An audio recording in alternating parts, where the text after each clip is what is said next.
Chapter 1. When a traveler in north-central Massachusetts takes the wrong fork at the junction of Aylesbury Pike just beyond Dean's Corners, he comes upon a lonely and curious country. The ground gets higher, and the briar-bordered stone walls press closer and closer against the ruts of the dusty, curving road. The trees of the frequent forest belts seem too large, and the wild weeds, brambles and grasses attain a luxuriance not often found in settled regions. At the same time the planted fields appear singularly few and barren, while the sparsely scattered houses wear a surprisingly uniform aspect of age, squalor, and dilapidation. Without knowing why, one hesitates to ask directions from the gnarled, solitary figures spied now and then on crumbling doorsteps or on the sloping, rock-strewn meadows. Those figures are so silent and furtive that one feels somehow confronted by forbidden things with which it would be better to have nothing to do. When a rise in the road brings the mountains in view above the deep woods, the feeling of strange uneasiness is increased. The summits are too rounded and symmetrical to give a sense of comfort and naturalness, and sometimes the sky silhouettes with a special clearness the queer circles of tall stone pillars, with which most of them are crowned. Gorges and ravines of problematical depth intersect the way, and the crude wooden bridges always seem of dubious safety. When the road dips again, there are stretches of marshland that one instinctively dislikes, and indeed almost fears at evening, when unseen whippoorwills chatter and the fireflies come out in abnormal profusion to dance to the raucous, creepily insistent rhythms of stridently piping bullfrogs. The thin, shining line of the Miskatonic's upper reaches has an oddly serpent-like suggestion as it winds close to the feet of the domed hills among which it rises. As the hills draw nearer, one heeds their wooded sides more than their stone-crowned tops. Those sides loom up so darkly and precipitously that one wishes they would keep their distance, but there is no road by which to escape them. Across a covered bridge one sees a small village, huddled between the stream and the vertical slope of Round Mountain, and wonders at the cluster of rotting gambrel roofs bespeaking an earlier architectural period than that of the neighboring region. It is not reassuring to see, on a closer glance, that most of the houses are deserted and falling to ruin, and that the broken steepled church now harbors the one slovenly mercantile establishment of the hamlet. One dreads to trust the tenebrous tunnel of the bridge, yet there is no way to avoid it. Once across, it is hard to prevent the impression of a faint, malign odor about the village street, as of the massed mold and decay of centuries. It is always a relief to get clear of the place, and to follow the narrow road around the base of the hills and across the level country beyond till it rejoins the Aylesbury Pike. Afterwards one sometimes learns that one has been through Dunwich. Outsiders visit Dunwich as seldom as possible, and since a certain season of horror all the signboards pointing towards it have been taken down. The scenery, judged by an ordinary aesthetic canon, is more than commonly beautiful, yet there is no influx of artists or summer tourists. 2 centuries ago, when talk of witch blood, Satan worship, and strange forest presences was not laughed at, it was the custom to give reasons for avoiding the locality. In our sensible age, since the Dunwich horror of 1928 was hushed up by those who had the town's and the world's welfare at heart, people shun it without knowing exactly why. Perhaps one reason, though it cannot apply to uninformed strangers, is that the natives are now repellently decadent, having gone far along that path of retrogression so common in many New England backwaters. They have come to form a race by themselves, with the well-defined mental and physical stigmata of degeneracy and inbreeding.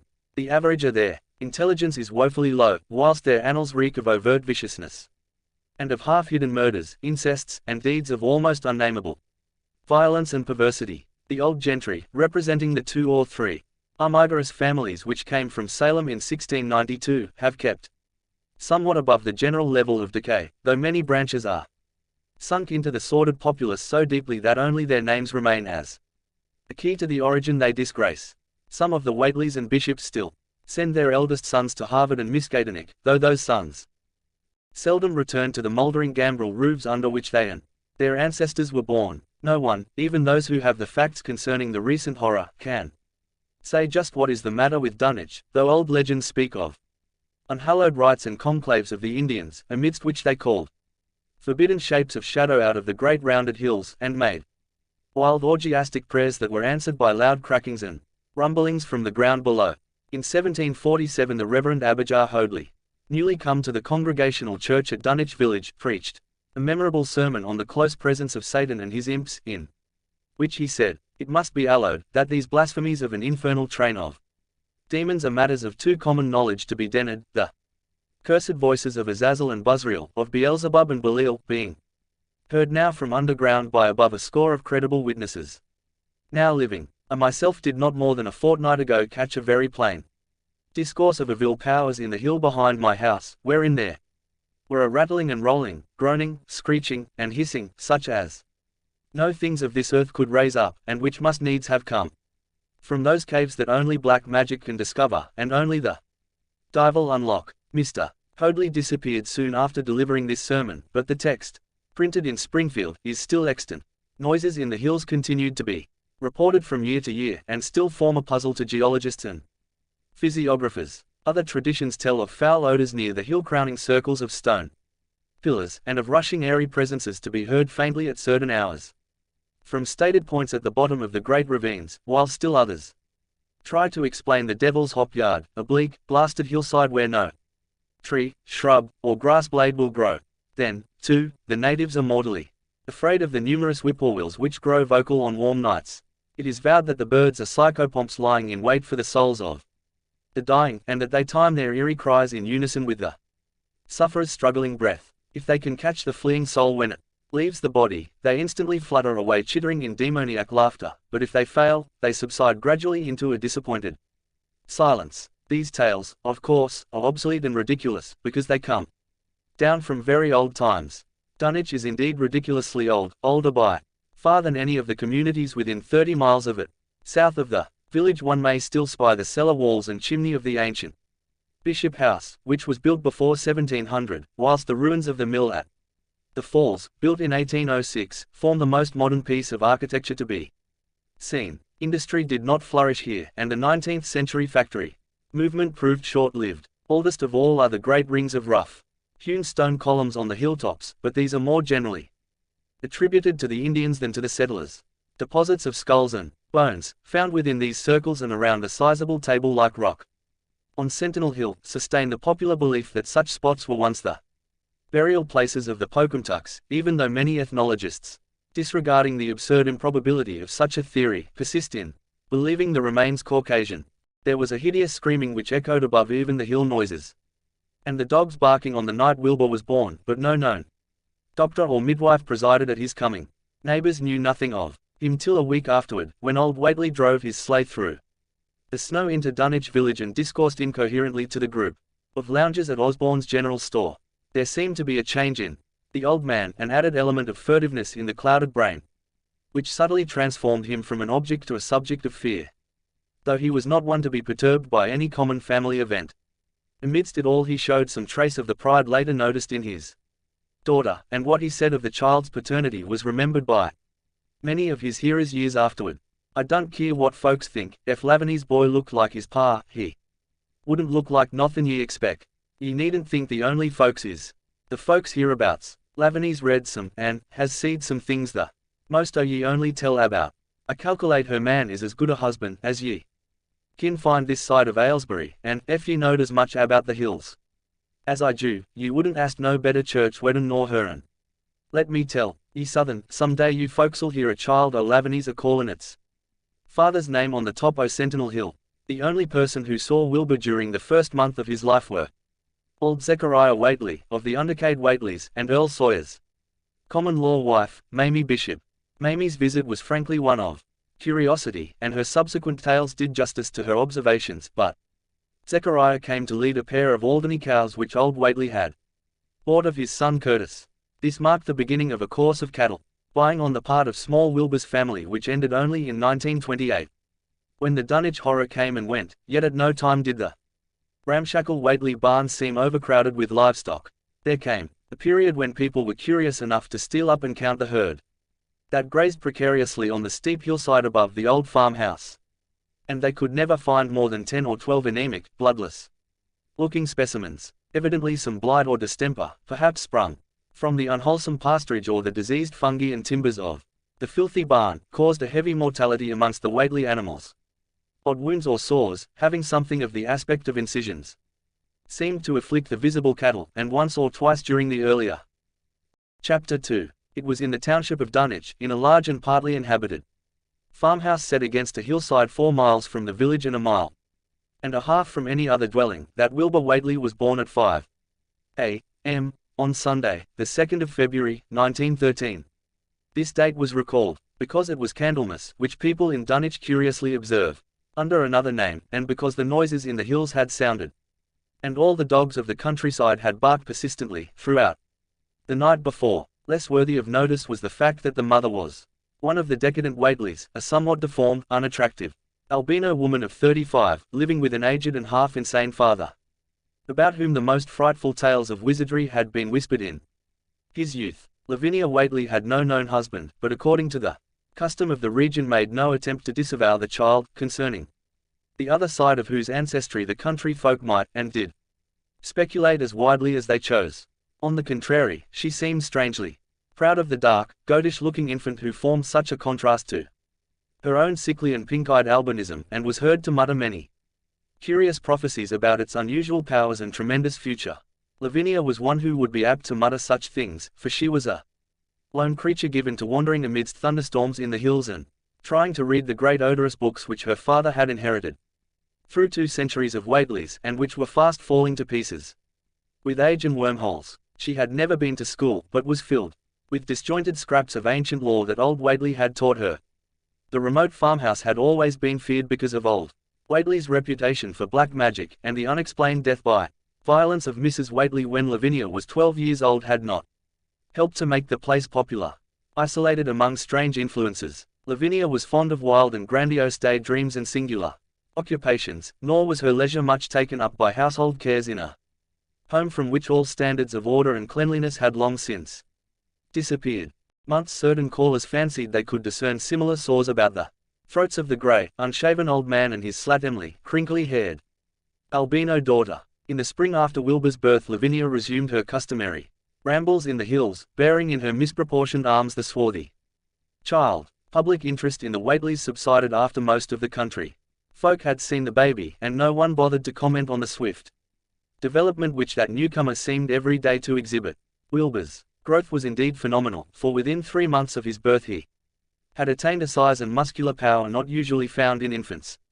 Under a full year of age, his motions and even his vocal sounds showed a restraint and deliberateness highly peculiar in an infant, and no one was really unprepared when, at 7 months, he began to walk unassisted, with falterings which another month was sufficient to remove.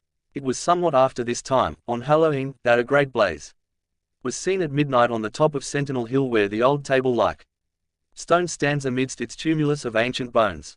Considerable talk was started when Silas Bishop, of the Undercade Bishops, mentioned having seen the boy running sturdily up that hill ahead of his mother.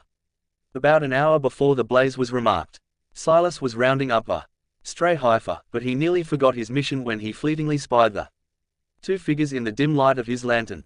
They darted almost noiselessly through the underbrush, and the astonished watcher seemed to think they were entirely unclothed. Afterwards he could not be sure about the boy, who may have had some kind of a fringed belt and a pair of dark trunks or trousers on. Wilbur was never subsequently seen alive and conscious without complete and tightly buttoned attire, the disarrangement or threatened disarrangement of which always seemed to fill him with anger and alarm. His contrast with his squalid mother and grandfather in this respect was thought very notable until the horror of 1928 suggested the most valid of reasons.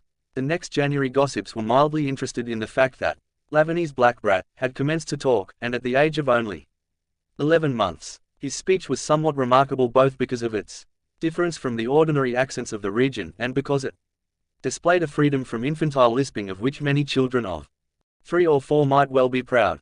The boy was not talkative, yet when he spoke he seemed to reflect some elusive element wholly unpossessed by Dunwich and its denizens. The strangeness did not reside in what he said, or even in the simple idioms he used, but seemed vaguely linked with his intonation or with the internal organs that produced the spoken sounds. His facial aspect, too, was remarkable for its maturity, for though he shared his mother's and grandfather's chinlessness, his firm and precociously shaped nose united with the expression of his large, dark, almost Latin eyes to give him an air of quasi-adulthood and well-nigh preternatural intelligence. He was, however, exceedingly ugly. Despite his appearance of brilliancy, there being something almost goatish or animalistic about his thick lips, large-pawed, yellowish skin, coarse crinkly hair, and oddly elongated ears. He was soon disliked even more decidedly than his mother and grandsire, and all conjectures about him were spiced with references to the bygone magic of old Whately, and how the hills once shook when he shrieked the dreadful name of Yob Sotheth in the midst of a circle of stones with a great book open in his arms before him. Dogs abhorred the boy, and he was always obliged to take various defensive measures against their barking menace. Chapter 3. Meanwhile old Whately continued to buy cattle without measurably increasing the size of his herd. He also cut timber and began to repair the unused parts of his house, a spacious, peak-roofed affair whose rear end was buried entirely in the rocky hillside, and whose 3 least ruined ground-floor rooms had always been sufficient for himself and his daughter. There must have been prodigious reserves of strength in the old man to enable him to accomplish so much hard labor, and though he still babbled dementedly at times, his carpentry seemed to show the effects of sound calculation. It had already begun as soon as Wilbur was born, when one of the many tool sheds had been put suddenly in order, clapboarded, and fitted with a stout fresh lock. Now, in restoring the abandoned upper story of the house, he was a no less thorough craftsman. His mania showed itself only in his tight boarding up of all the windows in the reclaimed section, though many declared that it was a crazy thing to bother with the reclamation at all. Less inexplicable was his fitting up of another downstairs room for his new grandson, a room which several callers saw, though no one was ever admitted to the closely boarded upper story. This chamber he lined with tall, firm shelving, along which he began gradually to arrange, in apparently careful order, all the rotting ancient books and parts of books which during his own day had been heaped promiscuously in odd corners of the various rooms. I made some use of he would say as he tried to mend a torn black letter page with paste prepared on the rusty kitchen stove, but the boys fitted to make better use of he'd order as well so as he kin, for they're goin' to be all of his larnin'. When Wilbur was a year and 7 months old, in September of 1914, his size and accomplishments were almost alarming. He had grown as large as a child of 4, and was a fluent and incredibly intelligent talker. He ran freely about the fields and hills, and accompanied his mother on all her wanderings. At home he would pore diligently over the queer pictures and charts in his grandfather's books, while old Whately would instruct and catechize him through long, hushed afternoons. By this time, the restoration of the house was finished, and those who watched it wondered why one of the upper windows had been made into a solid plank door. It was a window in the rear of the east gable end, close against the hill, and no one could imagine why a cleated wooden runway was built up to it from the ground. About the period of this work's completion people noticed that the old tool house, tightly locked and windowlessly clapboarded since Wilbur's birth, had been abandoned. Again, the door swung listlessly open, and when Earl Sawyer once stepped within after a cattle-selling call on old Whately, he was quite discomposed by the singular odor he encountered. Such a stench, he averred, as he had never before smelt in all his life except near the Indian circles on the hills, and which could not come from anything sane or of this earth. But then, the homes and sheds of Dunwich folk have never been remarkable for olfactory immaculateness. The following months were void of visible events, save that everyone swore to a slow but steady increase in the mysterious hill noises. On May Eve of 1915 there were tremors which even the Aylesbury people felt, whilst the following Halloween produced an underground rumbling, queerly synchronized with bursts of flame, than which Whately's doings, from the summit of Sentinel Hill. Wilbur was growing up, uncannily, so that he looked like a boy of 10 as he entered his 4th year. He read avidly by himself now, but talked much less than formerly. A settled taciturnity was absorbing him, and for the first time people began to speak specifically of the dawning look of evil in his goatish face. He would sometimes mutter an unfamiliar jargon, and chant in bizarre rhythms which chilled the listener with a sense of unexplainable terror. The aversion displayed towards him by dogs had now become a matter of wide remark, and he was obliged to carry a pistol in order to traverse the countryside in safety. His occasional use of the weapon did not enhance his popularity amongst the owners of canine guardians. The few callers at the house would often find Lavinia alone on the ground floor, while odd cries and footsteps resounded in the boarded-up 2nd story. She would never tell what her father and the boy were doing up there, though once she turned pale and displayed an abnormal degree of fear when a jocose fish peddler tried the locked door leading to the stairway. That peddler told the store loungers at Dunwich village that he thought he heard a horse stamping on that floor above. The loungers reflected, thinking of the door and runway, and of the cattle that so swiftly disappeared. Then they shuddered as they recalled tales of old Whately's youth, and of the strange things that are called out of the earth when a bullock is sacrificed at the proper time to certain heathen gods. It had for some time been noticed that dogs had begun to hate and fear the whole Whately place as violently as they hated and feared young Wilbur personally. In 1917 the war came, and Squire Sawyer Whately, as chairman of the local draft board, had hard work finding a quota of young Dunwich men, fit even to be sent to development camp. The government, alarmed at such signs of wholesale regional decadence, sent several officers and medical experts to investigate, conducting a survey which New England newspaper readers may still recall. It was the publicity attending this investigation which set reporters on the track of the Whateleys and caused the Boston Globe and Arkham Advertiser to print flamboyant Sunday stories of young Wilbur's precociousness, old Whately's black magic, and the shelves of strange books, the sealed second story of the ancient farmhouse, and the weirdness of the whole region and its hill noises. Wilbur was 4.5 then, and looked like a lad of 15. His lips and cheeks were fuzzy with a coarse dark down, and his voice had begun to break. Earl Sawyer went out to the Whately place with both sets of reporters and cameramen, and called their attention to the queer stench which now seemed to trickle down from the sealed upper spaces. It was, he said, exactly like a smell he had found in the Tilst abandoned when the house was finally repaired, and like the faint odors which he sometimes thought he caught near the stone circle on the mountains. Dunwich folk read the stories when they appeared, and grinned over the obvious mistakes. They wondered, too, why the writers made so much of the fact that old Whately always paid for his cattle in gold pieces of extremely ancient date. The Whateleys had received their visitors with ill-concealed distaste, though they did not dare court further publicity by a violent resistance or refusal to talk. Chapter 4. For a decade the annals of the Whateleys sink indistinguishably into the general life of a morbid community used to their queer ways and hardened to their May Eve and All Hallows orgies. Twice a year they would light fires on the top of Sentinel Hill, at which times the mountain rumblings would recur with greater and greater violence, while at all seasons there were strange and portentous doings at the lonely farm house. In the course of time callers professed to hear sounds in the sealed upper story even when all the family were downstairs, and they wondered how swiftly or how lingeringly a cow or bullock was usually sacrificed. There was talk of a complaint to the Society for the Prevention of Cruelty to Animals, but nothing ever came of it, since Dunwich folk are never anxious to call the outside world's attention to themselves.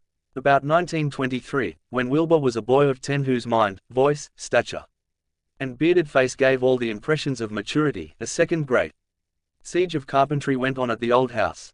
It was all inside the sealed upper part, and from bits of discarded lumber people concluded that the youth and his grandfather had knocked out all the partitions and even removed the attic floor, leaving only one vast open void between the ground story and the peaked roof. They had torn down the great central chimney, too, and fitted the rusty range with a flimsy outside tin stove pipe. In the spring after this event old Whately noticed the growing number of whippoorwills that would come out of Cold Spring Glen to chirp under his window at night. He seemed to regard the circumstance as one of great significance, and told the loungers at Osborne's that he thought his time had almost come. They whistle just in tune with my brethren now, he said, and, I guess, they're gettin' ready to catch my soul. They know it's a-goin' out, and don't calculate to miss it. You'll know, boys, arter I'm gone, whether they get me or not. If they do, they'll keep up a singin' and laughin' till break o' day. If they don't they'll kinda quiet down like. I expect 'em and the souls they hunts ver have some pretty tough tussles sometimes.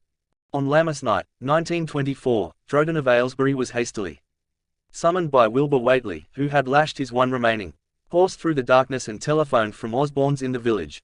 He found old Whately in a very grave state, with a cardiac action and stertorous breathing that told of an end not far off. The shapeless albino daughter and oddly bearded grandson stood by the bedside, whilst from the vacant abyss overhead there came a disquieting suggestion of rhythmical surging or lapping, as of the waves on some level beach. The doctor, though, was chiefly disturbed by the chattering night birds outside, a seemingly limitless legion of whippoorwills that cried their endless message in repetitions timed diabolically to the wheezing gasps of the dying man. It was uncanny and unnatural, too much, thought Drive Hoden, like the whole of the region he had entered so reluctantly in response to the urgent call. Towards 1 o'clock old Whately gained consciousness, and interrupted his wheezing to choke out a few words to his grandson. More space, Willie, more space soon. You grows, and that grows faster. It'll be ready to serve ye soon, boy. Open up the gates to Yog Sothoth. With the long chant that you'll find on page 751 of the complete edition, and then put a match to the prison. Fire from earth can't burn it nohow. He was obviously quite mad. After a pause, during which the flock of whippoorwills outside adjusted their cries to the altered tempo while some indications of the strange hill noises came from afar off, he added another sentence or two. Feed it reg'lar, Willie, and mind the quantity, but don't let it grow too fast. Vare the place, vare if it busts quarters or gets out afore ye opens to Yog Sothoth, it's all over and no use. Only them from beyond kin make it. Multiply and work. Only them, the old uns as wants to come back. Single quote. But speech gave place to gasps again, and Lavinia screamed at the way the whippoorwills followed the change. It was the same for more than an hour, when the final throaty rattle came. Dr. Houghton drew shrunken lids over the glazing grey eyes as the tumult of birds faded imperceptibly to silence. Lavinia sobbed, but Wilbur only chuckled whilst the hill noises rumbled faintly. They didn't get him, he muttered in his heavy bass voice. Wilbur was by this time a scholar of really tremendous erudition in his one-sided way, and was quietly known by correspondence to many librarians in distant places where rare and forbidden books of old days are kept. He was more and more hated and dreaded around Dunwich, because of certain youthful disappearances which suspicion laid vaguely at his door, but was always able to silence inquiry through fear or through use of that fund of old-time gold which still, as in his grandfather's time, went forth regularly and increasingly for cattle buying. He was now tremendously mature of aspect, and his height, having reached the normal adult limit, seemed inclined to wax beyond that figure. In 1925, when a scholarly correspondent from Miskatonic University called upon him one day and departed pale and puzzled, he was fully 6 3/4 feet tall. Through all the years Wilbur had treated his half-deformed albino mother with a growing contempt, finally forbidding her to go to the hills with him on May Eve and Hallowmas, and in 1926 the poor creature complained to Mamie Bishop of being afraid of him. "They's more about him as I knows than I kin tell ye, Mamie," she said. "And, nowadays they's more nor what I know myself. I vow afore God, I don't know what he wants nor what he's a-tryin' to do." That Halloween the hill noises sounded louder than ever, and fire burned on Sentinel Hill as usual, but people paid more attention to the rhythmical screaming of vast flocks of unnaturally belated whippoorwills, which seemed to be assembled near the unlighted Whately farmhouse. After midnight their shrill notes burst into a kind of pandemoniac cachinnation which filled all the countryside, and not until dawn did they finally quiet down. Then they vanished, hurrying southward where they were fully a month overdue. What this meant, no one could quite be certain till later. None of the country folk seemed to have died, but poor Lavinia Whately, the twisted albino, was never seen again. In the summer of 1927 Wilbur repaired 2 sheds in the farmyard and began moving his books and effects out to them. Soon afterwards Earl Sawyer told the loungers at Osborne's that more carpentry was going on in the Whately farmhouse. Wilbur was closing all the doors and windows on the ground floor, and seemed to be taking out partitions as he and his grandfather had done upstairs 4 years before. He was living in one of the sheds, and Sawyer thought he seemed unusually worried and tremulous. People generally suspected him of knowing something about his mother's disappearance, and very few ever approached his neighborhood now. His height had increased to more than 7 feet, and showed no signs of ceasing its development. Chapter 5. The following winter brought an event no less strange than Wilbur's first trip outside the Dunwich region. Correspondence with the Widener Library at Harvard, the Bibliothèque Nationale in Paris, the British Museum, the University of Buenos Aires, and a library of Miskatonic University at Arkham had failed to get him the loan of a book he desperately wanted, so at length he set out in person, shabby, dirty, bearded, and uncouth a dialect, to consult the copy at Miskatonic, which was the nearest to him geographically.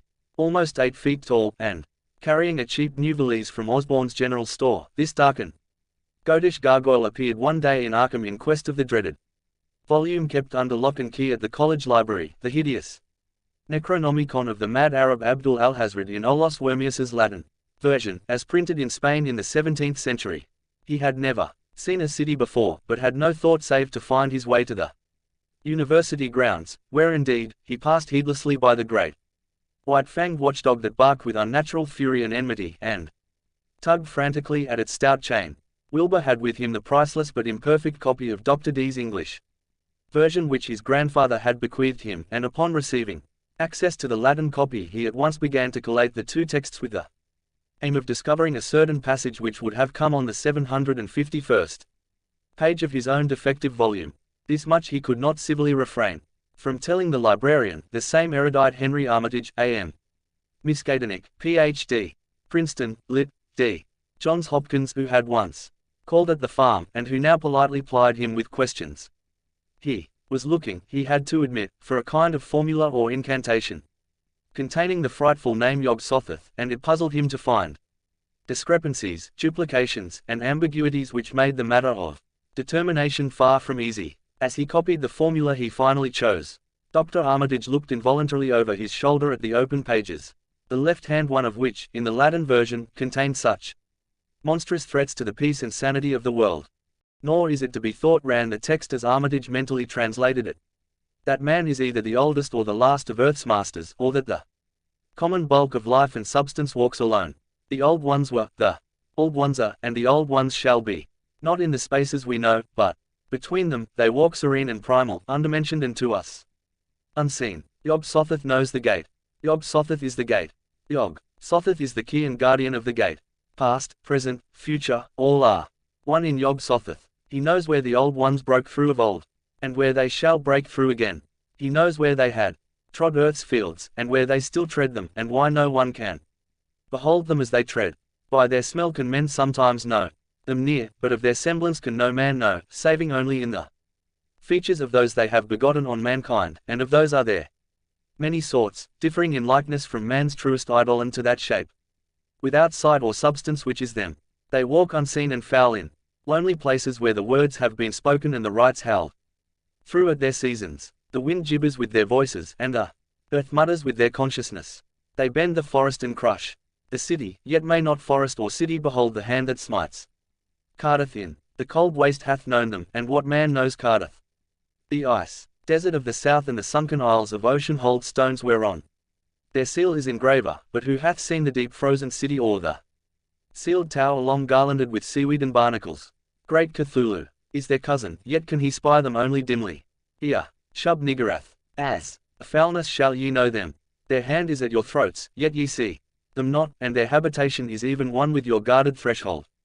Yog-Sothoth is the key to the gate, whereby the spheres meet. Man rules. Now where they ruled once, they shall soon rule where man rules now. After summer is winter, after winter summer. They wait patient and potent, for here shall they reign again. Drive. Armitage, associating what he was reading with what he had heard of Dunwich and its brooding presences, and of Wilbur Whately and his dim, hideous aura that stretched from a dubious birth to a cloud of probable matricide, felt a wave of fright as tangible as a draught of the tomb's cold clamminess. The bent, goatish giant before him seemed like the spawn of another planet or dimension, like something only partly of mankind, and linked to black gulfs of essence and entity that stretched like Titan phantasms beyond all spheres of force and matter, space and time. Presently Wilbur raised his head and began speaking in that strange, resonant fashion which hinted at sound-producing organs unlike the run of mankind's. Mr. Armitage, he said, I calculate I've got to take that book home. There's things in it I've got to try under certain conditions that I can't get here, and it would be a mortal sin to let a red tape rule hold me up. Let me take it along, sir, and I'll swear they won't nobody know the difference. I don't need to tell ye I'll take good care of it. It want me that put this copy in the shape it is. Single quote. He stopped as he saw firm denial on the librarian's face, and his own goatish features grew crafty. Armitage, half ready to tell him he might make a copy of what parts he needed, thought suddenly of the possible consequences and checked himself. There was too much responsibility in giving such a being the key to such blasphemous outer spheres. Whately saw how things stood, and tried to answer lightly. Well, all right, if ye feel that way about it. Maybe Harvard won't be so fussy as you be. And without saying more he rose and strode out of the building, stooping at each doorway. Armitage heard the savage yelping of the great watchdog, and studied Whately's gorilla-like lope as he crossed the bit of campus visible from the window. He thought of the wild tales he had heard, and recalled the old Sunday stories in the Advertiser, these things, and a lore he had picked up from Dunwich rustics and villagers during his one visit there. Unseen things not of earth, or at least not a tridimensional earth, rushed fetid and horrible through New England's glens, and brooded obscenely on the mountain tops. Of this he had long felt certain. Now he seemed to sense the close presence of some terrible part of the intruding horror, and to glimpse a hellish advance in the black dominion of the ancient and once passive nightmare. He locked away the Necronomicon with a shudder of disgust, but the room still reeked with an unholy and unidentifiable stench. "As a foulness shall ye know them," he quoted. Yes, the odor was the same as that which had sickened him at the Whately farmhouse less than 3 years before. He thought of Wilbur, goatish and ominous, once again, and laughed mockingly at the village rumors of his parentage. Inbreeding, Armitage muttered half aloud to himself. Great God, what simpletons! Show them Arthur Macken's Great God Pan and they'll think it a common Dunwich scandal. But what thing, what cursed shapeless influence on or off this three-dimensional earth was Wilbur Whately's father, born on Candlemas, 9 months after May Eve of 1912, when the talk about the queer earth noises reached clear to Arkham. What walked on the mountains that May night? What Woodmer's horror fastened itself on the world in half-human flesh and blood. During the ensuing weeks Dr. Armitage set about to collect all possible data on Wilbur Whately and the formless presences around Dunwich. He got in communication with Dr. Houghton of Aylesbury, who had attended old Whately in his last illness, and found much to ponder over. In the grandfather's last words as quoted by the physician, the visit to Dunwich village failed to bring out much that was new, but a close survey of the Necronomicon, in those parts which Wilbur had sought so avidly, seemed to supply new and terrible clues to the nature, methods, and desires of the strange evil so vaguely threatening this planet. Talks with several students of archaic lore in Boston, and letters to many others elsewhere, gave him a growing amazement which passed slowly through varied degrees of alarm to a state of really acute spiritual fear. As the summer drew on he felt dimly that something ought to be done about the lurking terrors of the upper Miskatonic Valley, and about the monstrous being known to the human world as Wilbur Whately. The Dunwich horror itself came between Lammas and the equinox in 1928, and Dr. Armitage was among those who witnessed its monstrous prologue. He had heard, meanwhile, of Whately's grotesque trip to Cambridge, and of his frantic efforts to borrow or copy from the Necronomicon at the Widener Library. Those efforts had been in vain, since Armitage had issued warnings of the keenest intensity to all librarians having charge of the dreaded volume. Wilbur had been shockingly nervous at Cambridge, anxious for the book, yet almost equally anxious to get home again, as if he feared the results of being away long. Early in August the half-expected outcome developed, and in the small hours of the 3rd Dr. Armitage was awakened suddenly by the wild, fierce cries of the savage watchdog on the college campus. Deep and terrible, the snarling, half-mad growls and barks continued, always in mounting volume, but with hideously significant pauses. Then there rang out a scream from a wholly different throat, such a scream as roused half the sleepers of Arkham and haunted their dreams ever afterwards. Such a scream as could come from no being born of earth, or wholly of earth. Armitage, hastening into some clothing and rushing across the street and lawn to the college buildings, saw that others were ahead of him, and heard the echoes of a burglar alarm still shrilling from the library. An open window showed black and gaping in the moonlight. What had come had indeed completed its entrance, for the barking and the screaming, now fast fading into a mixed low growling and moaning, proceeded unmistakably from within. Some instinct warned Armitage that what was taking place was not a thing for unfortified eyes to see, so he brushed back the crowd with authority as he unlocked the vestibule door. Among the others he saw Professor Warren Rice and Dr. Francis Morgan, men too, whom he had told some of his conjectures and misgivings, and these too he motioned to accompany him inside. The inward sounds, except for a watchful, droning whine from the dog, had by this time quite subsided. But Armitage now perceived with a sudden start that a loud chorus of whippoorwills among the shrubbery had commenced a damnably rhythmical piping, as if in unison with the last breaths of a dying man. The building was full of a frightful stench which Dr. Armitage knew too well, and the 3 men rushed across the hall to the small genealogical reading room whence the low whining came. For a second nobody dared to turn on the light, then Armitage summoned up his courage and snapped the switch. One of the 3, it is not certain which, shrieked aloud at what sprawled before them among disordered tables and overturned chairs. Professor Rice declares that he wholly lost consciousness for an instant, though he did not stumble or fall. The thing that lay half bent on its side in a fetid pool of greenish yellow ichor and tarry stickiness was almost 9 feet tall, and the dog had torn off all the clothing and some of the skin. It was not quite dead, but twitched silently and spasmodically while its chest heaved in monstrous unison with the mad piping of the expectant whippoorwills outside. Bits of shoe leather and fragments of apparel were scattered about the room. And just inside the window an empty canvas sack lay where it had evidently been thrown. Near the central desk a revolver had fallen, a dented but undischarged cartridge later explaining why it had not been fired. The thing itself, however, crowded out all other images at the time. It would be trite and not wholly accurate to say that no human pen could describe it, but one may properly say that it could not be vividly visualized by anyone whose ideas of aspect and contour are too closely bound up with the common life forms of this planet and of the three known dimensions. It was partly human, beyond a doubt, with very man-like hands and head, and the goatish, chinless face had the stamp of the Whateleys upon it, but the torso and lower parts of the body were teratologically fabulous, so that only generous clothing could ever have enabled it to walk on earth unchallenged or uneradicated. Above the waist it was semi-anthropomorphic, though its chest, where the dog's rending paws still rested watchfully, had the leathery, reticulated hide of a crocodile or alligator. The back was piebald with yellow and black, and dimly suggested the squamous covering of certain snakes. Below the waist, though, it was the worst, for here all human resemblance left off and sheer fantasy began. The skin was thickly covered with coarse black fur, and from the abdomen a score of long, greenish-grey tentacles with red sucking mouths protruded limply. Their arrangement was odd, and seemed to follow the symmetries of some cosmic geometry unknown to Earth or the solar system. On each of the hips, deep set in a kind of pinkish, ciliated orbit, was what seemed to be a rudimentary eye, whilst in lieu of a tail there depended a kind of trunk or feeler with purple annular markings, and with many evidences of being an undeveloped mouth or throat. The limbs, save for their black fur, roughly resembled the hind legs of prehistoric Earth's giant saurians, and terminated in ridgy veined pads that were neither hooves nor claws.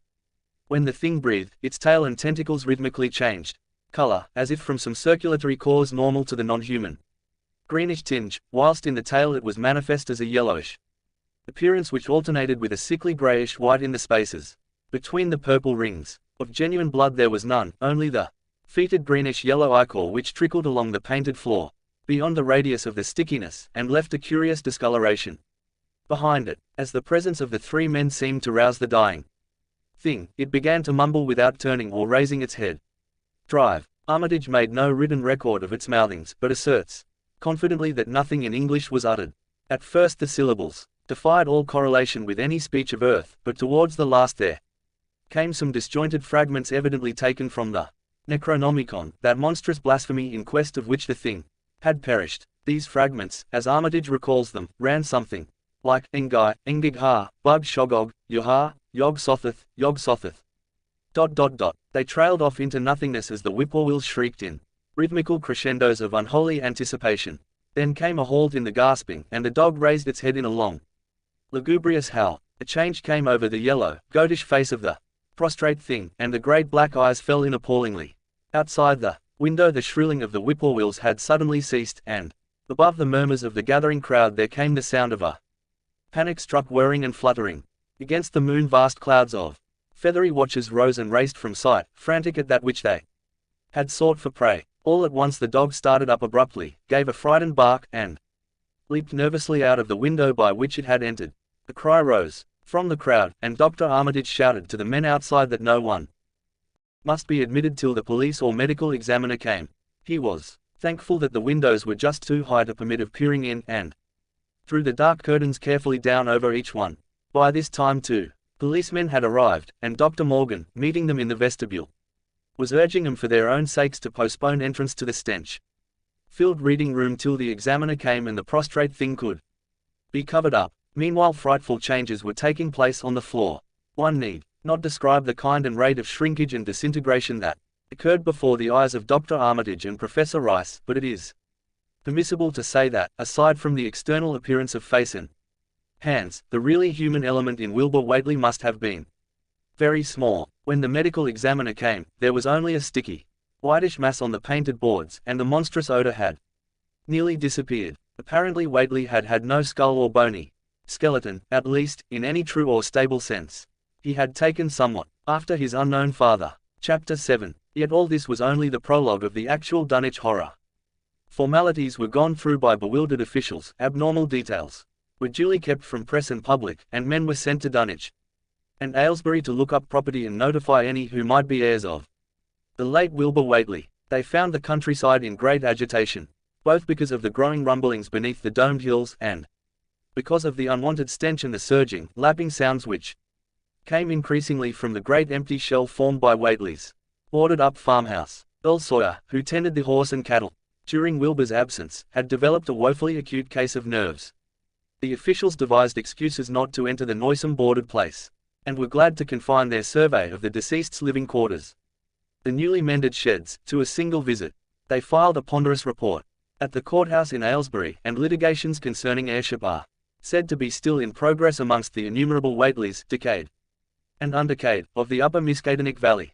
An almost interminable manuscript in strange characters, written in a huge ledger and adjudged a sort of diary because of the spacing and the variations in ink and penmanship, presented a baffling puzzle to those who found it on the old bureau which served as its owner's desk. After a week of debate it was sent to Miskatonic University, together with the deceased's collection of strange books, for study and possible translation. But even the best linguists soon saw that it was not likely to be unriddled with ease. No trace of the ancient gold with which Wilbur and old Whately had always paid their debts has yet been discovered. It was in the dark of September 9 that the horror broke loose. The hill noises had been very pronounced during the evening, and dogs barked frantically all night. Early risers on the 10th noticed a peculiar stench in the air. About 7 o'clock Luther Brown, the hired boy at George Corey's, between Cold Spring Glen and the village, rushed frenziedly back from his morning trip to 10-acre meadow with the cows. He was almost convulsed with fright as he stumbled into the kitchen, and in the yard outside the no less frightened herd were pouring and lowing pitifully, having followed the boy back in the panic they shared with him. Between gasps Luther tried to stammer out his tale to Mrs. Corey. Up thar in the rud beyond the glen, Miss Corey, they's southern ben thar. It smells like thunder, and all the bushes and little trees is pushed back from the rud like they'd a house ben moved along of it. And that ain't the worst, nuther. They's prints in the rud, Miss Corey, great round prints, as big as barrel heads, all sunk to one deep like a elephant had been along, only they's a sight more nor 4 feet could make. I looked at one, or two afore I run, and I see every one was covered with lines spreadin' out from one place, like as if big palm leaf fans, 2 or 3 times as big as any they is, head of Ben pounded the one into the rud. And the smell was awful, like what it is around Wizard Whately's old house. Single quote. Here he faltered, and seemed to shiver afresh with the fright that had sent him flying home. Mrs. Corey, unable to extract more information, began telephoning the neighbors, thus starting on its rounds the overture of panic that heralded the major terrors. When she got Sally Sawyer, housekeeper at Seth Bishop's, the nearest place to Whately's, it became her turn to listen instead of transmit, for Sally's boy Chauncey, who slept poorly, had been up on the hill towards Whately's, and had dashed back in terror after one look at the place, and at the pasturage, where Mr. Bishop's cows had been left out all night. Yes, Miss Corey, came Sally's tremulous voice over the party wire. Chauncey he just come back a postin', and couldn't half talk there bein' scared. He says old Whately's house is all bowed up, with timbers scattered round like they'd been dynamite inside, only the bottom floor ain't through, but is all covered with a kind of tar-like stuff that smells awful and drips down often the ages onto the ground, while the side timbers is blowed away. And they's awful kind of marks in the yard, too. Great round marks bigger round than a hogshead, and all sticky with stuff like is on the browed-up house.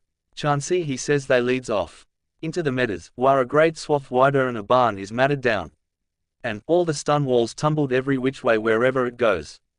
And he says he, Miss Corey, as how he sod to look there sets chaos. Frightened as he was and found in the upper pasture nigh the devil's hop yard in an awful shape.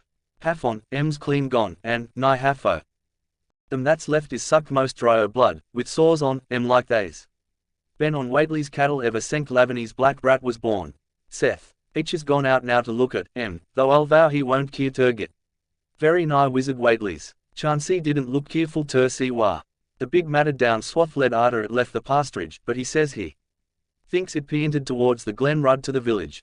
I tell ye, Miss Corey, they southern abroad as hadn't ought to be abroad, and I, for one, think that black Wilbur Whately, as come to the bad end he deserved, is at the bottom of the breedin' of it.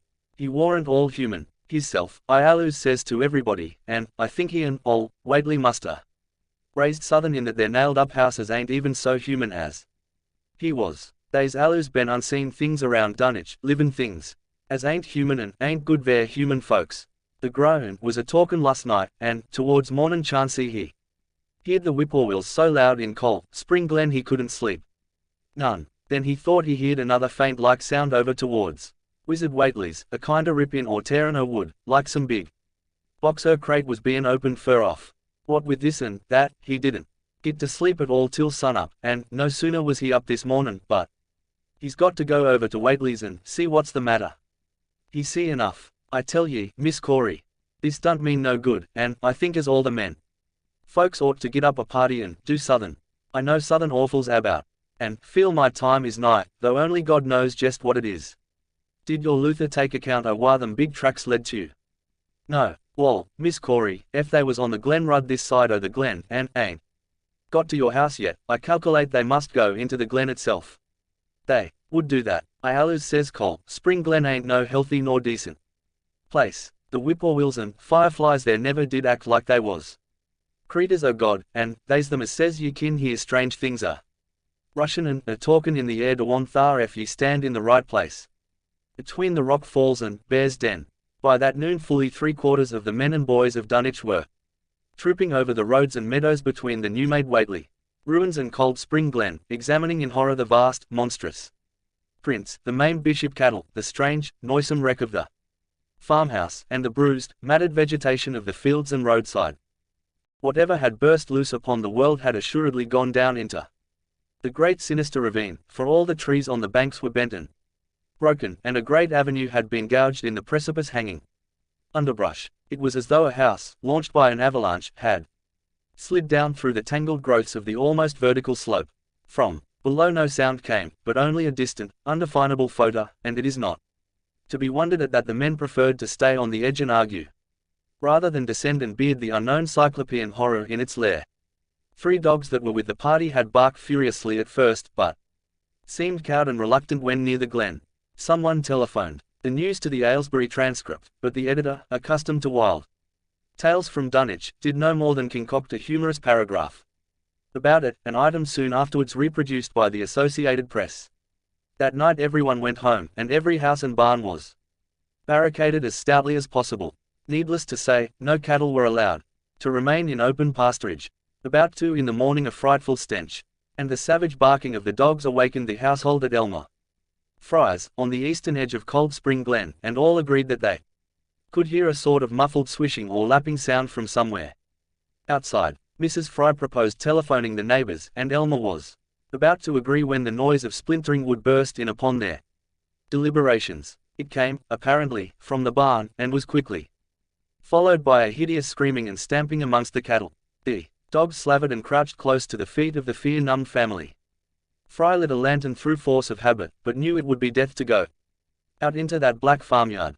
The children and the women folk whimpered, kept from screaming by some obscure, vestigial instinct of defense which told them their lives depended on silence. At last the noise of the cattle subsided to a pitiful moaning, and a great snapping, crashing, and crackling ensued. The Frys, huddled together in the sitting room, did not dare to move until the last echoes died away far down in Cold Spring Glen. Then, amidst the dismal moans from the stable and the demoniac piping of the late whippoorwills in the glen, Selina Fry tottered to the telephone and spread what news she could of the second phase of the horror. The next day all the countryside was in a panic, and cowed, uncommunicative groups came and went where the fiendish thing had occurred. 2 titan swaths of destruction stretched from the glen to the Fry farmyard. Monstrous prints covered the bare patches of ground, and one side of the old red barn had completely caved in. Of the cattle, only a quarter could be found and identified. Some of these were in curious fragments, and all that survived had to be shot. Earl Sawyer suggested that help be asked from Aylesbury or Arkham, but others maintained it would be of no use. Old Zebulon Whately, of a branch that hovered about halfway between soundness and decadence, made darkly wild suggestions about rites that ought to be practiced on the hill tops. He came of a line where tradition ran strong, and his memories of chantings in the great stone circles were not altogether connected with Wilbur and his grandfather. Darkness fell upon a stricken countryside too passive to organize for real defense. In a few cases closely related families would band together and watch in the gloom under one roof, but in general there was only a repetition of the barricading of the night before, and a futile, ineffective gesture of loading muskets and setting pitchforks handily about. Nothing, however, occurred except some hill noises, and when the day came there were many who hoped that the new horror had gone as swiftly as it had come. There were even bold souls who proposed an offensive expedition down in the glen, though they did not venture to set an actual example to the still reluctant majority. When night came again the barricading was repeated, though there was less huddling together of families. In the morning both the Fry and the Seth Bishop households reported excitement among the dogs and vague sounds and stenches from afar, while early explorers noted with horror a fresh set of the monstrous tracks in the road skirting Sentinel Hill. As before, the sides of the road showed a bruising indicative of the blasphemously stupendous bulk of the horror, whilst the conformation of the tracks seemed to argue a passage in two directions, as if the moving mountain had come from Cold Spring Glen and returned to it along the same path. At the base of the hill a 30-foot swath of crushed shrubbery saplings led steeply upwards, and the seekers gasped when they saw that even the most perpendicular places did not deflect the inexorable trail. Whatever the horror was, it could scale a sheer stony cliff of almost complete verticality, and as the investigators climbed round to the hill's summit by safer routes they saw that the trail ended. Or rather, reversed, there. It was here that the Whateleys used to build their hellish fires and chant their hellish rituals by the table-like stone on May Eve and Hallowmas. Now that very stone formed the centre of a vast space thrashed around by the mountainous horror, whilst upon its slightly concave surface was a thick and fetid deposit of the same tarry stickiness observed on the floor of the ruined Whateley farmhouse when the horror escaped. Men looked at one another and muttered. Then they looked down the hill.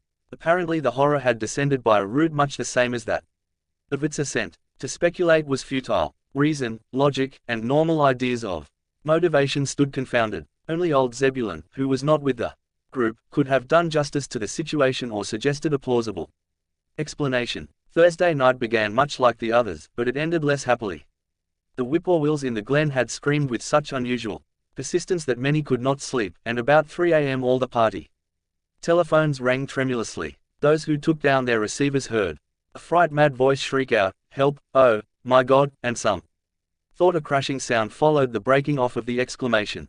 There was nothing more. No one dared do anything, and no one knew till morning whence the call came. Then those who had heard it called everyone on the line, and found that only the Frys did not reply. The truth appeared an hour later, when a hastily assembled group of armed men trudged out to the Fry place at the head of the glen. It was horrible, yet hardly a surprise. There were more swaths and monstrous prints, but there was no longer any house. It had caved in like an egg-shell, and amongst the ruins nothing living or dead could be discovered. Only a stench and a tarry stickiness. The Elmer Frys had been erased from Dunwich. Chapter 8. In the meantime a quieter yet even more spiritually poignant phase of the horror had been blackly unwinding itself behind the closed door of a shelf-lined room in Arkham. The curious manuscript record or diary of Wilbur Whateley, delivered to Miskatonic University for translation, had caused much worry and bafflement among the experts in language both ancient and modern, its very alphabet, notwithstanding a general resemblance to the heavily shaded Arabic used in Mesopotamia, being absolutely unknown to any available authority. The final conclusion of the linguists was that the text represented an artificial alphabet, giving the effect of a cipher, though none of the usual methods of cryptographic solution seemed to furnish any clue, even when applied on the basis of every tongue the writer might conceivably have used.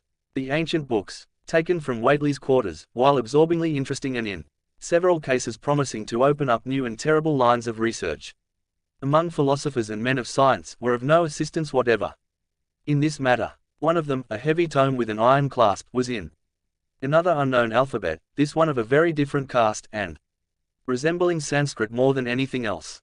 The old ledger was at length given wholly into the charge of Dr. Armitage, both because of his peculiar interest in the Whateley matter, and because of his wide linguistic learning and skill in the mystical formulae of antiquity and the Middle Ages. Armitage had an idea that the alphabet might be something esoterically used by certain forbidden cults which have come down from old times, and which have inherited many forms and traditions from the wizards of the Saracenic world. That question, however, he did not deem vital, since it would be unnecessary to know the origin of the symbols if, as he suspected, they were used as a cipher in a modern language. It was his belief that, considering the great amount of text involved, the writer would scarcely have wished the trouble of using another speech than his own, save perhaps in certain special formulae and incantations. Accordingly he attacked the manuscript with the preliminary assumption that the bulk of it was in English. Dr. Armitage knew, from the repeated failures of his colleagues, that the riddle was a deep and complex one, and that no simple mode of solution could merit even a trial. All through late August he fortified himself with the mass law of cryptography, drawing upon the fullest resources of his own library, and waiting night after night amidst the arcana of Trithemius's Polygraphia, Jambatista Portus de Furtivus Literarum, Notus, de Vigines Trait des Chiffres, Falconer's Cryptomenesis, Pate Factor, Davies and Thickness's 18th-century treatises, and such fairly modern authorities as Blair, Van Martin and Kluber's script itself, and in time became convinced that he had to deal with one of those subtlest and most ingenious of cryptograms, in which many separate lists of corresponding letters are arranged like the multiplication table, and the message built up with arbitrary key words known only to the initiated. The older authorities seemed rather more helpful than the newer ones, and Armitage concluded that the code of the manuscript was one of great antiquity, no doubt handed down through a long line of mystical experimenters. Several times he seemed near daylight, only to be set back by some unforeseen obstacle. Then, as September approached, the clouds began to clear. Certain letters, as used in certain parts of the manuscript, emerged definitely and unmistakably, and it became obvious that the text was indeed in English.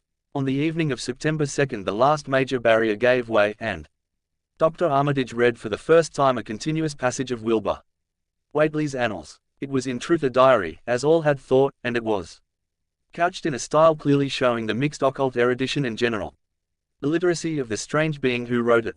Almost the first long passage that Armitage deciphered, an entry dated November 26, 1916, proved highly startling and disquieting. It was written, he remembered, by a child of 3½ who looked like a lad of 12 or 13.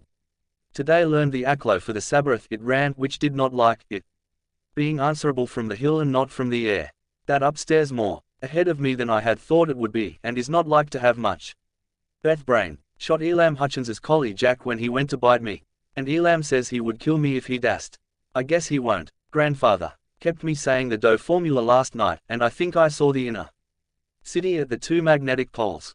I shall go to those poles when the earth is cleared off, if I can't break through with the dough henna formula when I commit it. They from the air told me at Sabbath that it will be years before I can clear off the earth, and I guess grandfather will be dead then, so I shall have to learn all the angles of the planes and all the formulas between the year and the Nanga. They from outside will help, but they cannot take body without human blood. That upstairs looks it will have the right cast. I can see it a little when I make the Vorish sign or blow the powder of Ibn Ghazi at it, and it is near like them at Maeve on the hill. The other face may wear off some. I wonder how I shall look when the earth is cleared and there are no earth beings on it. He that came with the Aklo Sabaroth said I may be transfigured, there being much of outside to work on. Morning found Dr. Armitage in a cold sweat of terror and a frenzy of wakeful concentration. He had not left the manuscript all night, but sat at his table under the electric light, turning page after page with shaking hands as fast as he could decipher the cryptic text. He had nervously telephoned his wife he would not be home, and when she brought him a breakfast from the house he could scarcely dispose of a mouthful. All that day he read on, now and then halted maddeningly as a reapplication of the complex key became necessary.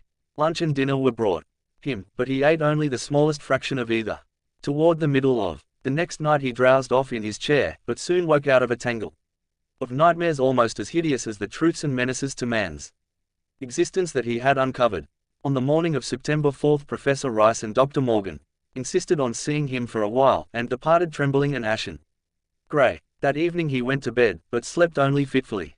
Wednesday. The next day, he was back at the manuscript, and began to take copious notes both from the current sections and from those he had already deciphered. In the small hours of that night he slept a little in an easy chair in his office, but was at the manuscript again before dawn. Some time before noon his physician, Dr. Hartwell, called to see him and insisted that he cease work. He refused, intimating that it was of the most vital importance for him to complete the reading of the diary and promising an explanation in due course of time. That evening, just as twilight fell, he finished his terrible perusal and sank back exhausted. His wife, bringing his dinner, found him in a half-comatose state, but he was conscious enough to warn her off with a sharp cry when he saw her eyes wander toward the notes he had taken. Weakly rising, he gathered up the scribbled papers and sealed them all in a great envelope, which he immediately placed in his inside coat pocket. He had sufficient strength to get home, but was so clearly in need of medical aid that Dr. Hartwell was summoned at once. As the doctor put him to bed, he could only mutter over and over again, "But what, in God's name, can we do?" Dr. Armitage slept, but was partly delirious the next day. He made no explanations to Hartwell, but in his calmer moments spoke of the imperative need of a long conference with Rice and Morgan. His wilder wanderings were very startling indeed, including frantic appeals that something in a boarded-up farmhouse be destroyed, and fantastic references to some plan for the extirpation of the entire human race and all animal and vegetable life from the earth by some terrible elder race of beings from another dimension. He would shout that the world was in danger, since the elder things wished to strip it and drag it away from the solar system and cosmos of matter into some other plane or phase of entity from which it had once fallen, vigintillions of eons ago.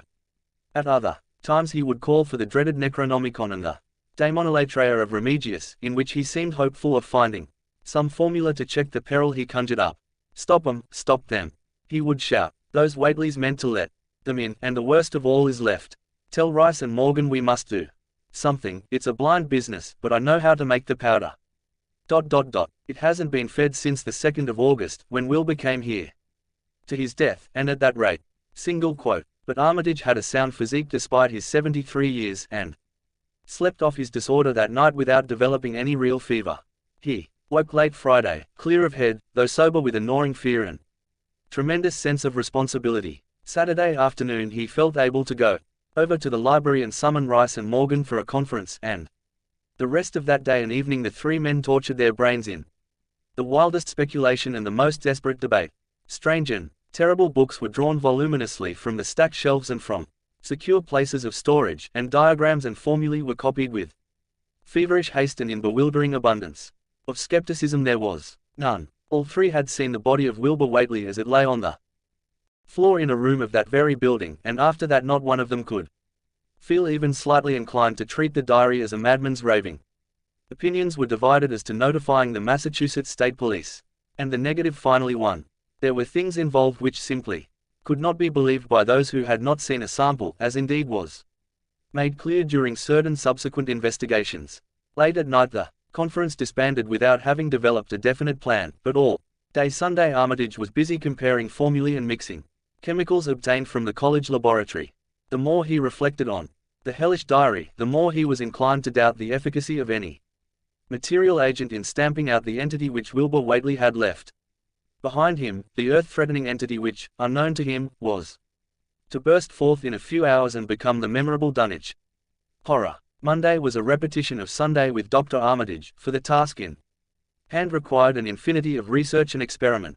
Further consultations of the monstrous diary brought about various changes of plan, and he knew that even in the end a large amount of uncertainty must remain. By Tuesday he had a definite line of action mapped out, and believed he would try a trip to Dunwich within a week.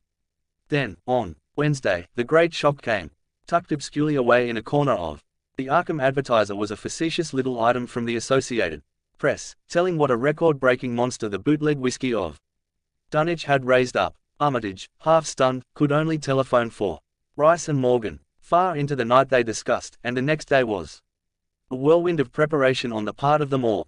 Armitage knew he would be meddling with terrible powers, yet saw that there was no other way to annul the deeper and more malign meddling which others had done before him.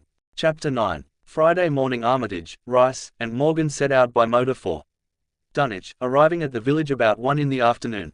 The day was pleasant, but even in the brightest sunlight a kind of quiet dread and portent seemed to hover about the strangely domed hills and the deep, shadowy ravines of the stricken region. Now and then on some mountain top a gaunt circle of stones could be glimpsed against the sky. From the air of hushed fright at Osborne's store they knew something hideous had happened, and soon learned of the annihilation of the Elmer Fry house and family. Throughout that afternoon they rode around Dunwich, questioning the natives concerning all that had occurred, and seeing for themselves with rising pangs of horror the drear Fry ruins with their lingering traces of the tarry stickiness, the blasphemous tracks in the Fry yard, the wounded Seth Bishop cattle, and the enormous swaths of Disturbed vegetation in various places. The trail up and down Sentinel Hill seemed to Armitage of almost cataclysmic significance, and he looked long at the sinister altar-like stone on the summit. At length the visitors, apprised of a party of state police which had come from Aylesbury that morning in response to the first telephone reports of the Fry tragedy, decided to seek out the officers and compare notes as far as practicable. This, however, they found more easily planned than performed, since no sign of the party could be found in any direction. There had been 5 of them in a car, but now the car stood empty near the ruins in the Fry yard. The natives, all of whom had talked with the policemen, seemed at first as perplexed as Armitage and his companions. Then old Sam Hutchins thought of something and turned pale, nudging Fred far and pointing to the dank, deep hollow that yawned close by.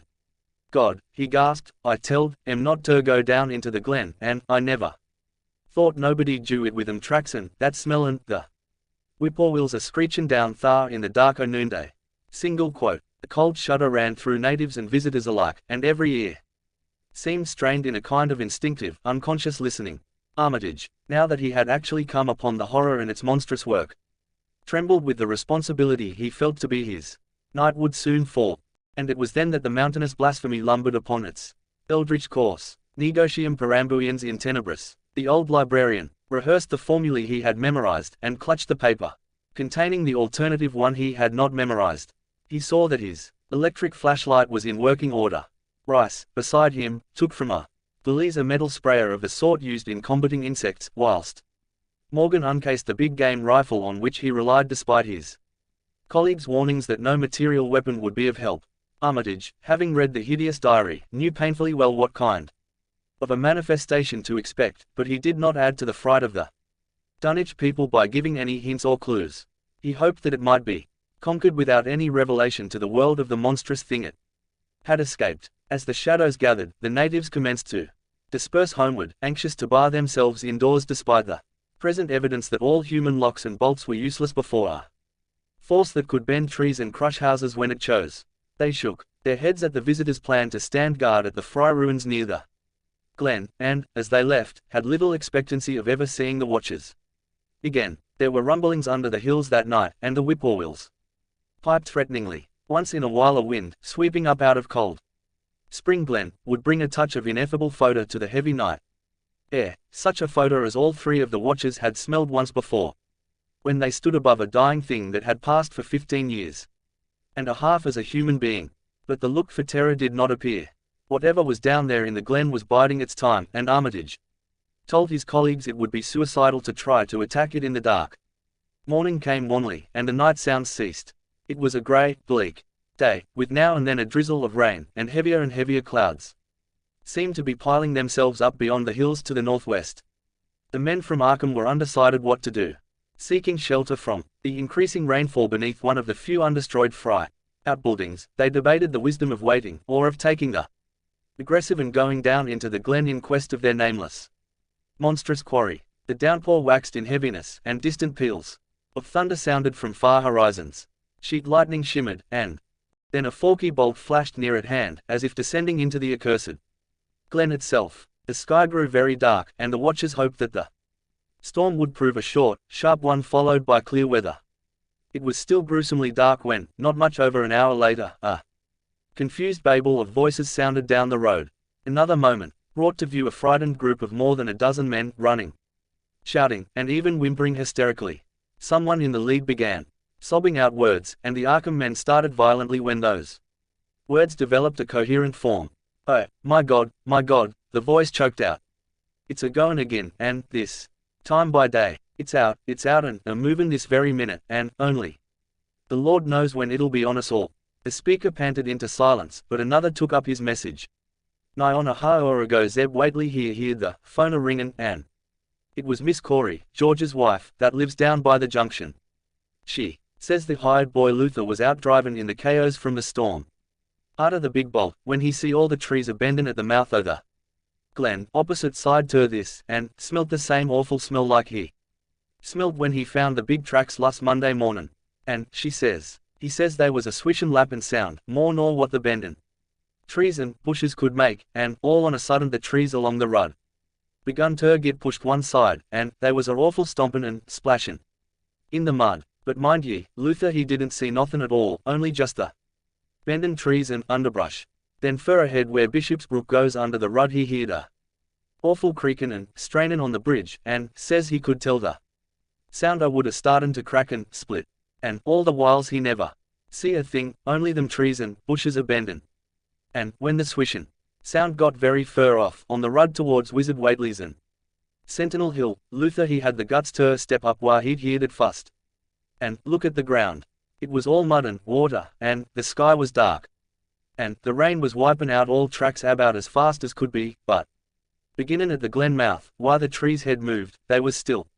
Some o' them awful prints big as bales like he seen Monday. At this point the first excited speaker interrupted. But that ain't the trouble now, that was only the start. Zeb here was callin' folks up and everybody was a listenin' in when a call from Seth Bishop's cut in. His housekeeper Sally was carryin' on fit to kill, she'd just seed the trees a bendin' beside the rud, and says they was a kind o' mushy sound, like a elephant puffin' and treadin' ahead'n ver the house. Then she up and spoke sudden of a fearful smell, and says her boy Chansey was a screamin' as how it was just like what he smelled up to the Whately ruins Monday mornin', and the dogs was barkin' and whinnin' awful, and then she let out a turrible yell, and says the shed down the rud had just caved in like the storm had blowed it over, only the wind warn't strong enough to do that. Everybody was a listenin', and we could hear lots o' folks on the wire a gaspin'. All to Onk Sally she yelled again, and says the front yard picket fence had just crumbled up, though they warn't no sign o' what done it. Then everybody on the line could hear Chansey and old Seth Bishop a yellin' too, and Sally was shriekin' out that southern heavy had struck the house, not lightnin' nor nothin', but southern heavy arger in the front, that kept a-launchin' itself agin and agin, though ye couldn't see nothin' out the front winders. And then, single quote, lines of fright deepened on every face, and Armitage, shaken as he was, had barely poise enough to prompt the speaker. And then, Sally she yelled out, "Oh help, the house is a cavin' in." And on the wire we could hear a turrible crashin' and a whole flock o' screaming, just like when Elmer Fry's place was took, only wuss. Single quote. The man paused, and another of the crowd spoke. That's all, not a sound nor squeak over the phone arter that. Jest. Still like, we that heard it got out Fords and wagons and rounded up as many able-bodied men folks as we could get, at Corey's place, and come up here to see what you thought best to do. Not but what I think it's the Lord's judgment ver our iniquities, that no mortal can ever set aside. Armitage saw that the time for positive action had come, and spoke decisively to the faltering group of frightened rustics. We must follow it, boys. He made his voice as reassuring as possible. I believe there's a chance of putting it out of business. You men know that those Whateleys were wizards. Well, this thing is a thing of wizardry, and must be put down by the same means. I've seen Wilbur Whately's diary and read some of the strange old books he used to read, and I think I know the right kind of spell to recite to make the thing fade away. Of course, one can't be sure, but we can always take a chance. It's invisible. I knew it would be, but there's powder in this long-distance sprayer that might make it show up for a second. Later on we'll try it. It's a frightful thing to have alive, but it isn't as bad as what Wilbur would have let in if he'd lived longer. You'll never know what the world escaped. Now, we've only this one thing to fight, and it can't multiply. It can, though, do a lot of harm, so we mustn't hesitate to rid the community of it. We must follow it, and the way to begin is to go to the place that has just been wrecked. Let somebody lead the way. I don't know your roads very well, but I've an idea there might be a shorter cut across lots. How about it? The men shuffled about a moment, and then Earl Sawyer spoke softly, pointing with a grimy finger through the steadily lessening rain.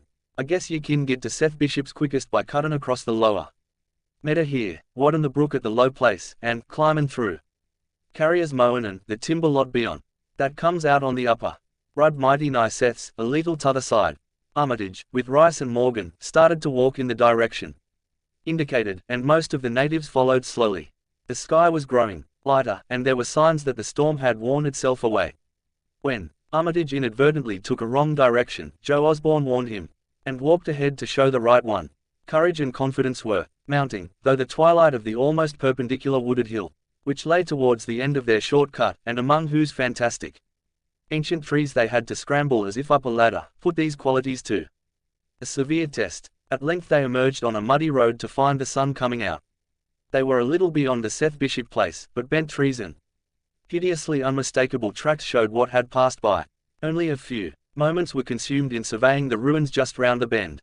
It was the Fry incident all over again, and nothing dead or living was found in either of the collapsed shells which had been the Bishop house and barn. No one cared to remain there amidst the stench and tarry stickiness, but all turned instinctively to the line of horrible prints leading on towards the wrecked Whately farmhouse and the altar-crowned slopes of Sentinel Hill.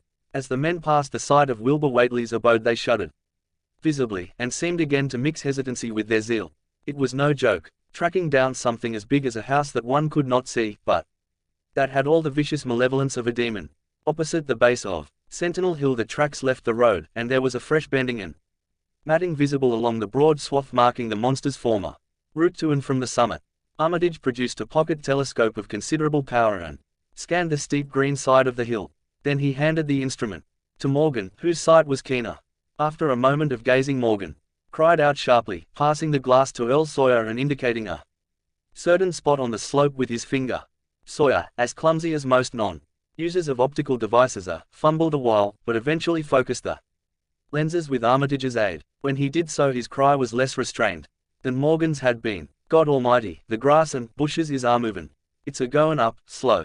Like creepin' up to the top this minute, heaven only knows what fur. Then the germ of panic seemed to spread among the seekers. It was one thing to chase the nameless entity, but quite another to find it. Spells might be all right, but suppose they weren't?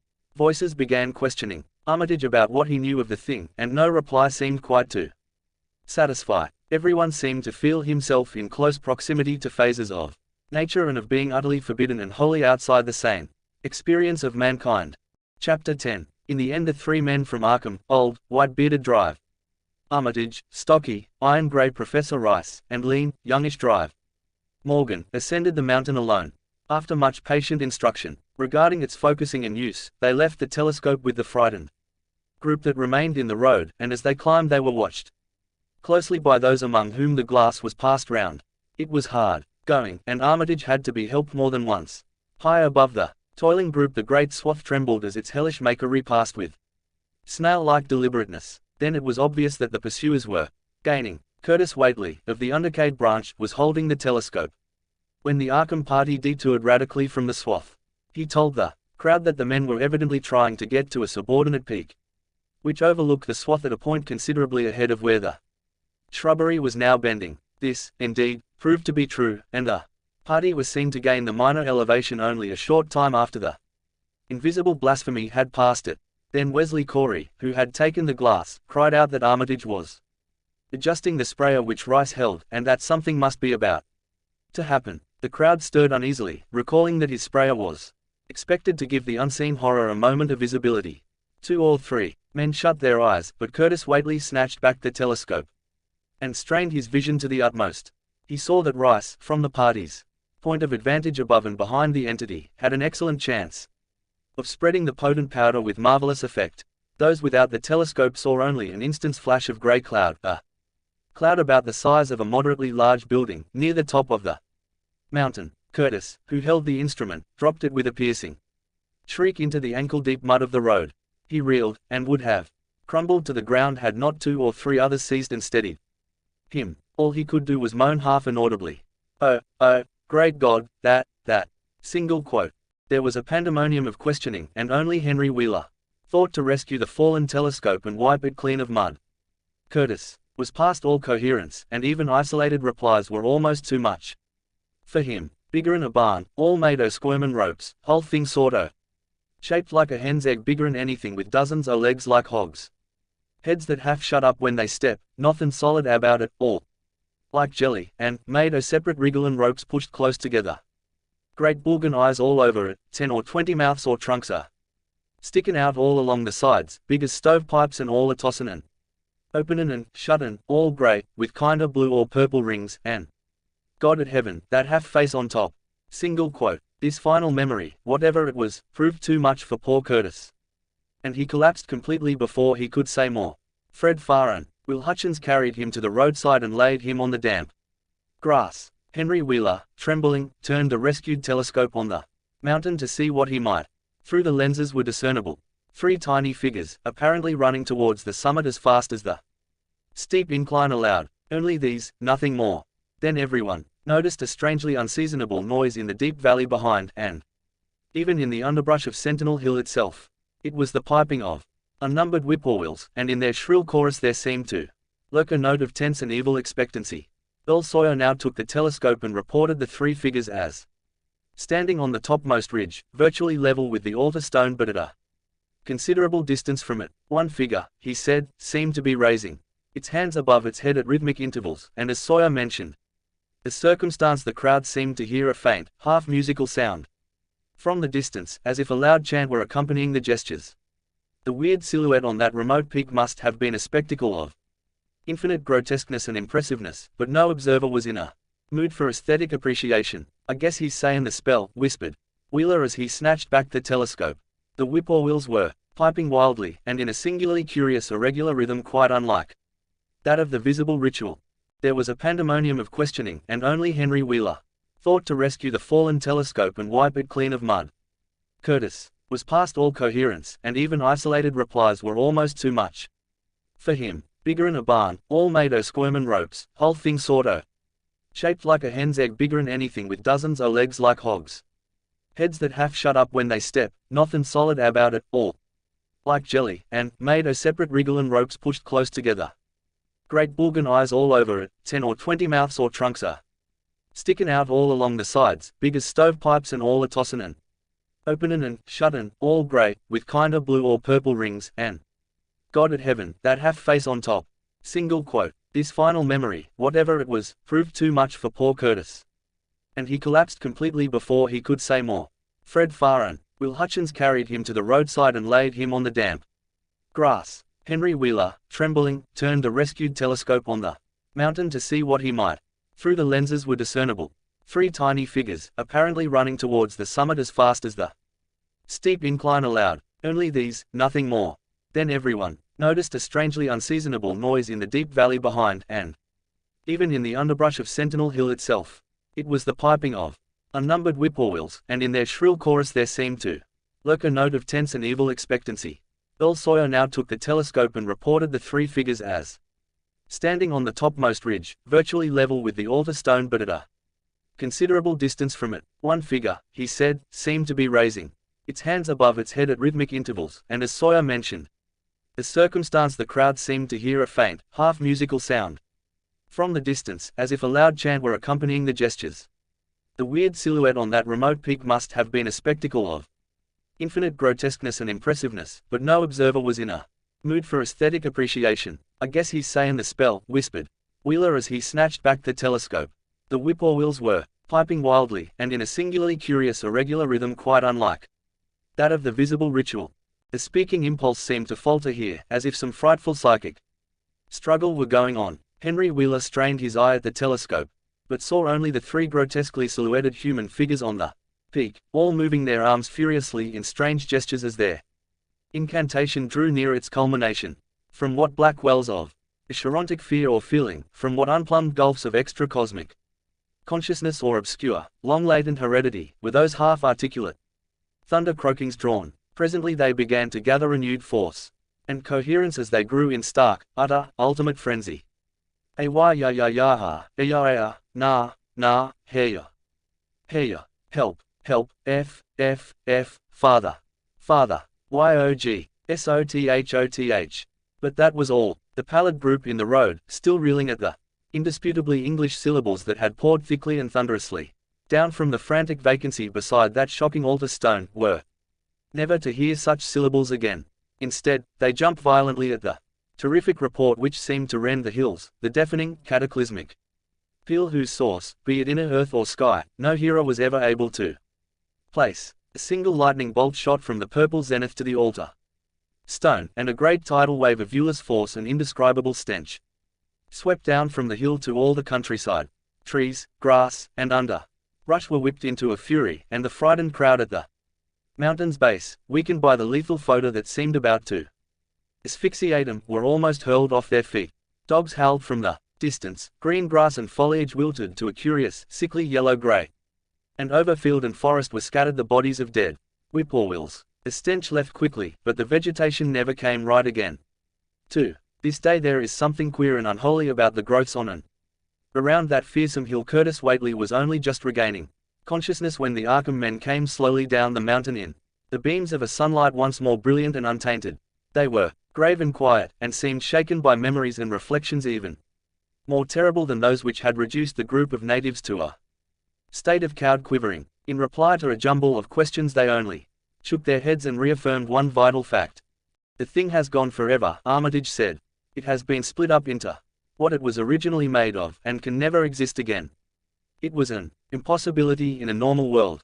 Only the least fraction was really matter. In any sense we know. It was like its father, and most of it has gone back to him in some vague realm or dimension outside our material universe, some vague abyss out of which only the most accursed rites of human blasphemy could ever have called him for a moment on the hills. There was a brief silence, and in that pause the scattered senses of poor Curtis Whately began to knit back into a sort of continuity, so that he put his hands to his head with a moan. Memory seemed to pick itself up where it had left off, and the horror of the sight that had prostrated him burst in upon him again. Oh, my God, that half-face on top of it, that face with the red eyes and crinkly albino hair, and no chin, like the Whateleys. It was a octopus, centipede, spider kind of thing, but there was a half-shaped man's face on top of it, and it looked like Wizard Whately's, only it was yards and yards across. Single quote. He paused exhausted, as the whole group of natives stared in a bewilderment not quite crystallized into fresh terror. Only old Zebulon Whately, who wonderingly remembered ancient things but who had been silent heretofore, spoke aloud. 15 year gone, he rambled. I heard old Whately say as how some day we'd hear a child o' Lavanese a callin' its father's name on the top o' Sentinel Hill. Single quote. But Joe Osborne interrupted him to question the Arkham men anew. What was it, anyhow, and however did young Wizard Whately call it? Out o' the air it come from. Armitage chose his words very carefully. It was mostly a kind of force that doesn't belong in our part of space, a kind of force that acts and grows and shapes itself by other laws than those of our sort of nature. We have no business calling in such things from outside, and only very wicked people and very wicked cults ever try to. There was some of it in Wilbur Whately himself. Enough to make a devil and a precocious monster of him, and to make his passing out a pretty terrible sight. I'm going to burn his accursed diary, and if you men are wise you'll dynamite that altar stone up there, and pull down all the rings of standing stones on the other hills. Things like that brought down the beings those Whateleys were so fond of, the beings they were going to lead intangibly to wipe out the human race and drag the earth off to some nameless place for some nameless purpose. But as to this thing we've just sent back, the Whateleys raised it for a terrible part in the doings that were to come. It grew fast and big from the same reason that Wilbur grew fast and big, but it beat him because it had a greater share of the outsideness in it. You needn't ask how. Wilbur called it out of the air. He didn't call it out. It was his twin brother, but it looked more like the father than he did.